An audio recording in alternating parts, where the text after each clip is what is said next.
नमस्कार दोस्तों, मेरा नाम है रेनू।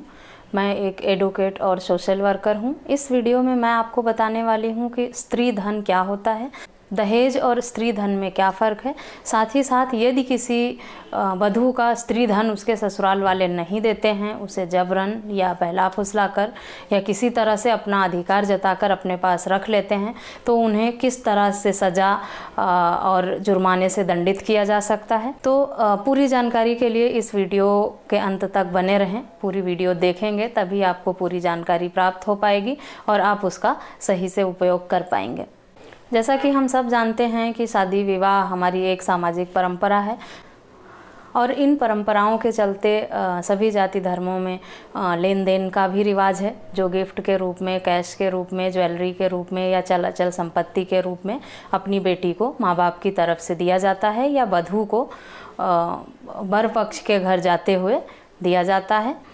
दहेज वो रकम होती है जो ससुराल वाले मांग कर लेते हैं, ज़बरदस्ती लेते हैं, डरा धमका कर या बहला फुसला कर शादी में या शादी के बाद लड़की के माँ बाप और परिवार वालों से लेते हैं। उसे दहेज कहा जाता है। स्त्री धन वो होता है जो माँ बाप अपनी बेटी को खुशी खुशी अपनी मर्जी से शादी ब्याह के टाइम में देते हैं और उस पर सिर्फ लड़की का ही हक होता है। वो किसी भी रूप में हो सकता है, गिफ्ट हो सकती है, ज्वेलरी हो सकती है, चल अचल संपत्ति में जैसे घर हो सकता है, मकान, दुकान या कोई भी इस तरह की एसेट्स हो सकती है जो माँ बाप अपनी बेटी को देते हैं। उस पर पूरी तरह से अधिकार वधू का ही होता है।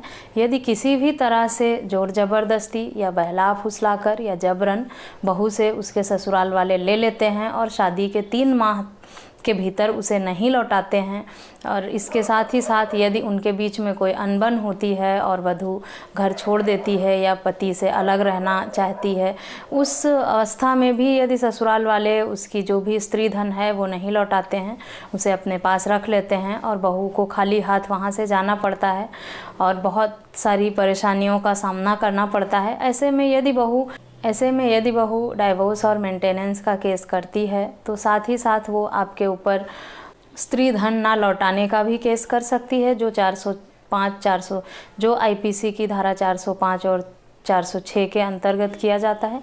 यदि आप किसी वधू का स्त्री धन डरा धमका कर, बहला फुसला कर या जबरन उससे ले लेते हैं, उसे नहीं देते हैं, तो आप उसके अधिकारों का हनन करने के दोषी पाए जाते हैं। ऐसे में वधू को ये अधिकार है कि वो न्यायालय में आपके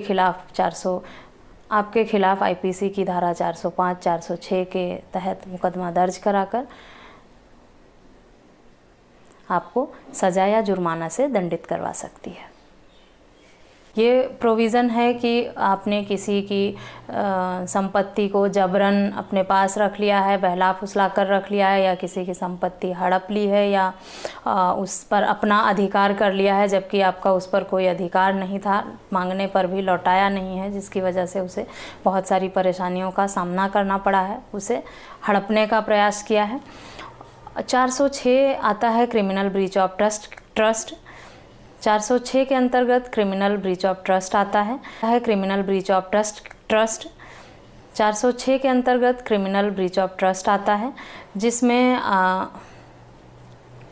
जिसका प्रोविज़न यह है कि आपने किसी के विश्वास का नाजायज़ फ़ायदा उठाया है या आपराधिक तरीके से किसी के विश्वास को तोड़ा है या उसके अधिकारों का हनन किया है। इसके अंतर्गत आपको 7 साल तक की सज़ा और जुर्माना से दंडित किया जा सकता है। तो ध्यान रहे, वधू को अपने माँ के पक्ष से मिले हुए जो भी आर्टिकल्स हैं या जो भी चल अचल संपत्ति हैं, जो भी कैश हैं और या जो भी गिफ्ट्स के रूप में दिए गए हैं, उसे शादी के 3 माह के भीतर लौटाना अनिवार्य है। अगर आप ऐसा नहीं करते हैं तो आप सज़ा के हकदार पाए जाएंगे। यदि खुशी खुशी आपके साथ बहू रहती है, आपके साथ उससे कोई लड़ाई झगड़े नहीं हुए हैं, आप लोग आपसी सहमति से रह रहे हैं एक साथ, तब तक तो ठीक है। पर बहू यदि किसी भी वजह से आपसे नाराज़ हो जाती है, आपका घर छोड़ के चली जाती है और इन हालातों में वो न्यायालय का दरवाज़ा खटखटाती है, इंसाफ मांगती है, तो यहाँ पर स्त्री धन ना लौटाने का केस भी आपके ऊपर किया जा सकता है और इसमें भी आपको सज़ा मिल सकती है। याद रहे कि महिला को अपने माँ बाप या परिवार की तरफ से मिला हुआ स्त्री धन के रूप में कोई भी वस्तु, कोई भी सामान, ज्वेलरी, कैश, चल अचल संपत्ति, उस पर पूरा हक महिला का ही होता है, वधू का ही होता है। उस पर ससुराल पक्ष के किसी भी व्यक्ति का कोई अधिकार नहीं होता। अगर वधू आपको स्वेच्छा से देती है, आपके पास रखती है तो अलग बात है। अगर आप ज़बरदस्ती उसके मर्ज़ी के ख़िलाफ़ या उसे डरा धमकाकर बहला फुसला कर उससे लेते हैं, उसका हक छीनते हैं, तो उसके लिए आपको कानून द्वारा दंडित किया जा सकता है। एक कंडीशन में आप बहू की जो भी चल अचल संपत्ति या जो भी स्त्री धन है उसे अपने पास रख सकते हैं।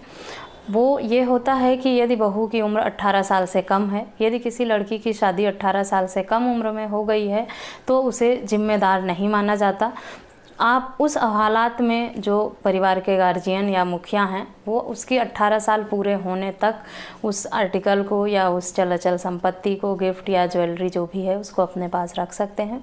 लेकिन ध्यान रहे, बहू के 18 साल की आयु पूरी होने पर 3 माह के भीतर आप उसे हस्तांतरित करेंगे। अगर आप ऐसा नहीं करते हैं तो भी आप उन्हीं धाराओं के अंतर्गत सज़ा के हकदार पाए जाएंगे। साथ ही साथ परिवार वालों का ये हक होता है कि यदि किसी महिला ने उसके माँ बाप या उसके परिवार से मिली किसी भी चल अचल संपत्ति को गलत उपयोग करती है तो आप उसे रोक सकते हैं, मना कर सकते हैं, समझा बुझा सकते हैं, लेकिन उससे छीनने का, उससे अपने पास रखने का, उससे उसका अधिकार लेने का आपको कोई हक नहीं है। तो ध्यान रहे, किसी भी महिला का स्त्री धन पर सिर्फ उस महिला का ही अधिकार होता है। उस पर अपना हक जताकर आप दंड के भागीदार हो जाते हैं।